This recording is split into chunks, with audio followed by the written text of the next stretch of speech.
Firman Tuhan yang kita renungkan pada hari ini terambil dari kitab Ayub pasal 42 ayat 7 sampai 11. Beginilah firman Tuhan. Setelah Tuhan mengucapkan firman itu kepada Ayub, maka firman Tuhan kepada Elifas orang Teman, murkaku menyala terhadap engkau dan terhadap kedua sahabatmu, karena kamu tidak berkata benar tentang aku seperti hambaku Ayub. Oleh sebab itu, ambillah 7 ekor lembu jantan dan 7 ekor domba jantan, dan pergilah kepada hambaku Ayub. Lalu persembahkanlah semuanya itu sebagai kurban bakaran untuk dirimu, dan baiklah hambaku Ayub meminta doa untuk kamu, karena hanya permintaannya lah yang akan ku terima, supaya aku tidak melakukan aniaya terhadap kamu, sebab kamu tidak berkata benar tentang aku seperti hambaku Ayub. Maka pergilah Elifas orang Teman, Bildad orang Suah, dan Zofar orang Naamah.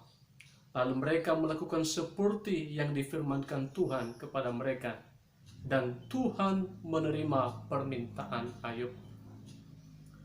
Lalu Tuhan memulihkan keadaan Ayub setelah ia meminta doa untuk sahabat-sahabatnya, dan Tuhan memberikan kepada Ayub 2 kali lipat dari segala kepunyaannya dahulu.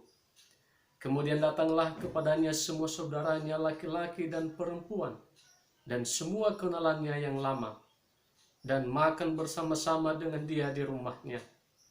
Mereka menyatakan turut berduka cita dan menghibur dia oleh karena segala malapetaka yang telah ditimpakan Tuhan kepadanya.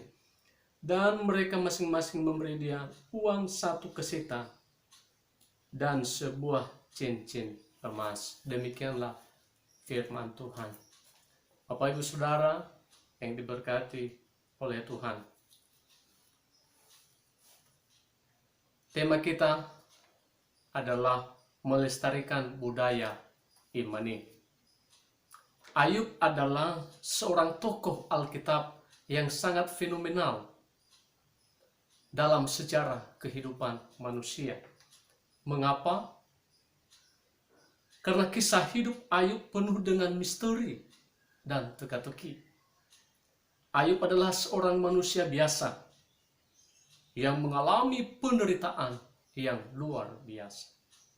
Ayub dikenal sebagai seorang yang saleh dan jujur dan kaya pada zamannya. Ia adalah seorang laki-laki di tanah Uz.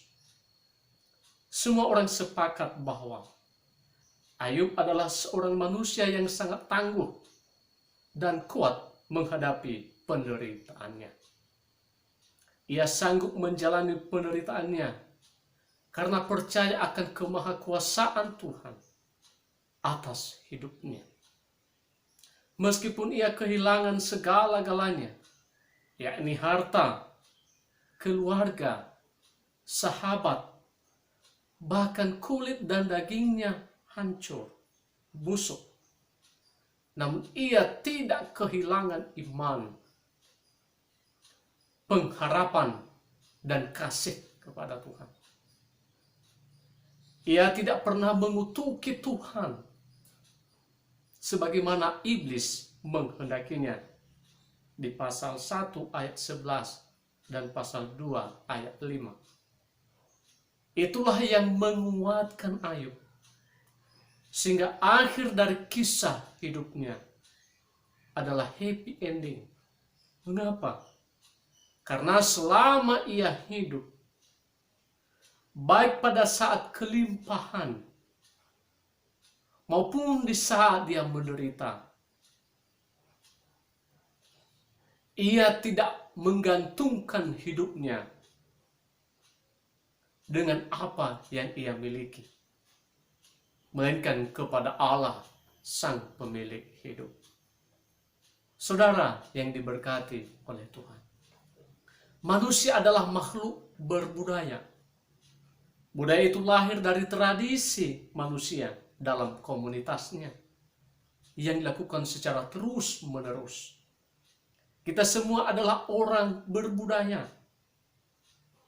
Manusia yang berbudaya wajib melestarikan tradisi yang berguna bagi masyarakat dan mendatangkan kemuliaan Allah.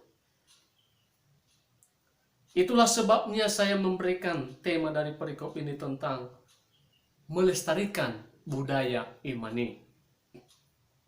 Melestarikan adalah suatu tindakan memelihara, menjaga, mempertahankan, merawat, dan mengusahakan sesuatu yang sudah ditetapkan dan diatur untuk kebaikan bersama dalam suatu komunitas.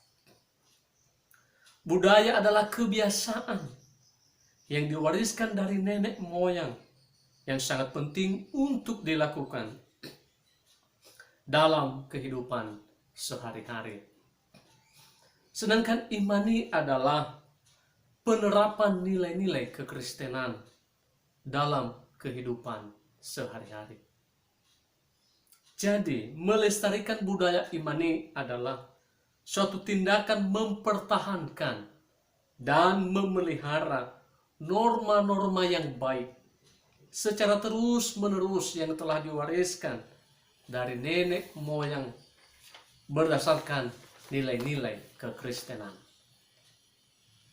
Dari Nas Ayub pasal 42 ayat 7 sampai 11 kita menemukan 3 budaya imani yang kita lestarikan. Pertama, melestarikan budaya berkata benar. Itu di ayat yang ke-7. Di dalam ayat yang ke-7 dan ke-8, kita dapat menemukan 2 kali Tuhan menyatakan bahwa sahabat-sahabat Ayub berkata tidak benar. Ini sangat penting. Pernyataan Tuhan ini hendak menegaskan bahwa perkataan yang tidak benar pantas mendapat hukuman. Karena itu, murka Tuhan menyala atas sahabat-sahabat Ayub. Perkataan yang tidak benar apa yang dimaksud di sini?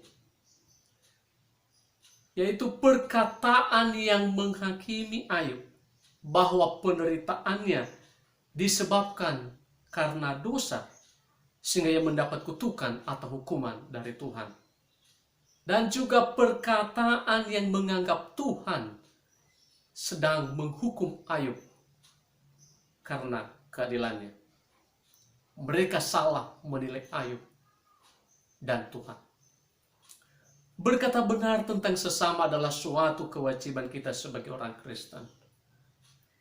Sebab kita dipanggil untuk menyatakan kebenaran di dunia ini melalui tutur kata dan perbuatan, bukan untuk menghakimi sesama. Bandingkan Matius pasal 7 ayat 1 sampai 5. Oleh sebab itu firman Tuhan mengingatkan kita, karena itu buanglah dusta dan berkatalah benar seorang kepada yang lain, karena kita adalah sesama anggota. Efesus pasal 4 ayat 25. Ayub telah berkata benar tentang Tuhan dan penderitaan yang dialami.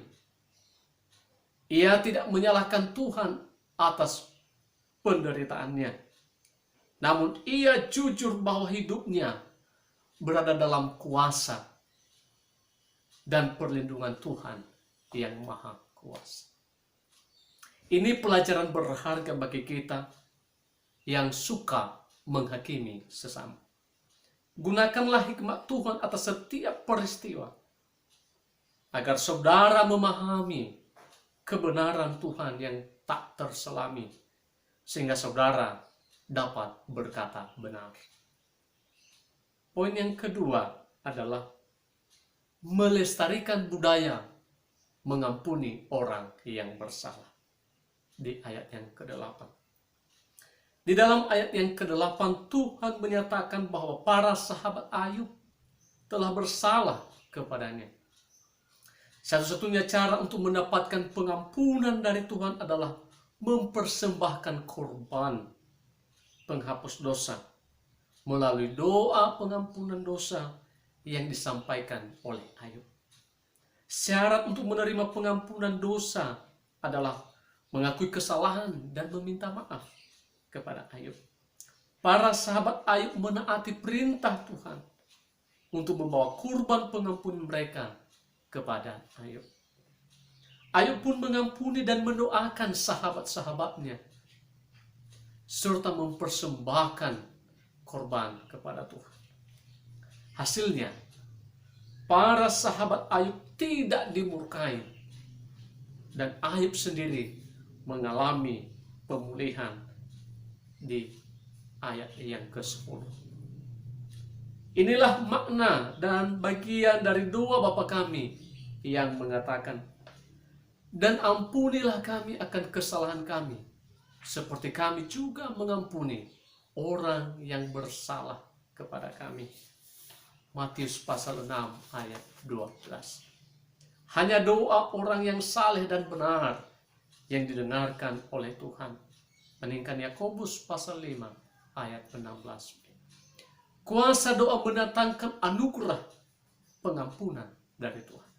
Pengampunan yang diberikan oleh Ayub untuk sahabat-sahabatnya melalui doa yang ia panjatkan kepada Tuhan merupakan gambaran pengampunan yang telah diberikan Kristus kepada kita orang-orang berdosa. Ayub adalah simbol dari Kristus yang mempersembahkan kurban penghapusan dosa bagi kita sahabat-sahabatnya melalui pengorbanan di kayu salib. Kristus mewakili kita untuk mempersembahkan kurban yang sejati kepada Allah. Kristus menjadi pengantara antara kita dengan Allah, sehingga beroleh pendamaian dan pengampunan. Pengampunan dari Kristus memulihkan kita dari penyakit dosa, sehingga dengan bilur-bilurnya kita beroleh kesembuhan yang sempurna. 1 Petrus pasal 2 ayat 24. Kristus telah mengampuni kita. Itu berarti bahwa kita juga wajib mengampuni sesama kita. Jadi budayakanlah hidup mengampuni sesama, sebagaimana Kristus telah mengampuni kita. Bagian yang ketiga adalah melestarikan budaya berempati terhadap sesama. Itu di ayat yang ke-11. Empati adalah suatu sikap dan tindakan yang mengidentifikasikan diri dalam pikiran dan kesusahan orang lain. Empati merupakan tindakan konkret untuk memberikan pertolongan atas penderitaan dan kesusahan orang lain. Tindakan berempati dilakukan oleh teman-teman, sahabat, dan keluarga Ayub. Kedatangan dan kehadiran keluarga serta sahabat dalam pergumulan yang sedang dihadapi Ayub merupakan bukti rasa empati yang sangat mendalam. Rasa empati itu diwujudkan melalui pemberian kata-kata penghiburan dan gerakan diakonia berupa pemberian uang dan cincin emas. Mereka turut merasakan betapa hebatnya penderitaan Ayub, sehingga mereka datang memberikan dukungan dan penguatan kepadanya. Keluarga dan sahabat yang baik selalu hadir dalam setiap keadaan duka maupun suka. Itulah prinsip hidup orang yang berbudaya imani. Keluarga dan sahabat saling menopang, memotivasi, mengingatkan, dan menguatkan agar sama-sama menikmati hidup dalam keadaan apapun. Keluarga dan sahabat seharusnya selalu hadir di saat suka maupun duka. Firman Tuhan berkata, seorang sahabat menaruh kasih setiap waktu dan menjadi seorang saudara dalam kesukaran. Amsal 17 ayat 17. Yesus adalah sahabat yang sejati bagi kita. Ia tidak pernah meninggalkan kita, malah ia selalu berempati kepada kita di saat mengalami kesusahan dan penderitaan. Rasa empati Yesus telah diberikan kepada kita melalui kematian di kayu salib. Itulah kasih yang sempurna bagi kita sahabat-sahabatnya, sebagaimana firman-Nya. Tidak ada kasih yang lebih besar daripada seorang yang memberikan nyawanya untuk sahabat-sahabatnya. Yohanes pasal 15 ayat 14. Sebagai keluarga di dalam Tuhan, kita wajib menunjukkan rasa empati yang mendalam kepada saudara-saudara kita yang mengalami kesusahan hidup, agar kehadiran kita membawa penghiburan dan pemulihan kepadanya. Itulah panggilan bergereja yang benar. Selamat berempati. Saudara-saudara yang diberkati oleh Tuhan, sebagai orang Kristen, kita terpanggil untuk melestarikan budaya berdasarkan nilai-nilai kekristenan. Budaya yang dimaksud adalah kebiasaan hidup berkata benar dan jujur, mengampuni kesalahan orang lain, mendoakan orang yang membenci kita, dan menunjukkan rasa empati terhadap orang-orang yang menderita. Budaya yang seperti ini harus diajarkan dan diwariskan kepada anak dan cucu kita, agar mereka menjadi generasi yang beriman, berbudi pekerti, dan berbudaya imani.